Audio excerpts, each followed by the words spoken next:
மார்னிங்கே கோவில் எல்லாம் போகணும்னு நினச்சோம். இன்றைக்கி பிரதோஷம் வேறு, ஆனால் போக முடியலை. ஏன்னா வீட்டிலே இன்றைக்கி காலையிலே படி பூஜையெல்லாம் பண்ணியாச்சு. இன்னையிலிருந்து தான் வாசலில் 2 விளக்கு போடுறது, 2 சைட்லும் விளக்கு போட ஸ்டார்ட் பண்ணியிருக்கோம். ஏன்னா கார்த்திகை மாதம்னாலேயே விளக்கெல்லாம் ஈவினிங்கும் போட்டாச்சு. போட்டு நாமம் எல்லாம் சொல்லி இன்றைக்கி மகாலட்சுமி அஷ்டகம், ஸ்கந்த சஷ்டி கவசம், நிறைய நாமங்கள் சொல்லிட்டோம். எப்போவுமே வெள்ளனை எழுந்திரிச்சு காலையில் தான் நாமம் எல்லாம் சொல்லுவோம். ஏன்னா ஈவினிங் பாப்பா கூடயே இருக்கணும், அதனாலேயே.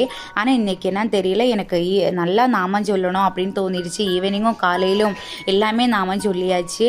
ஐயப்ப சுவாமியோட பாட்டு, முருகர் பாடல், இது எல்லாமே போட்டு வீடே அப்படியே கோவில் பாரி இருந்துச்சு. ரொம்ப சூப்பராக இருந்துச்சு. சிலட்டே ரொம்ப மனசு கஷ்டப்படும்போது வேறு ஒன்றும் பண்ண மாட்டேன், சாமி ஷெல்ஃபை திறந்துட்டு சாமிகிட்ட தான் எல்லாமே சொல்லுவோம்.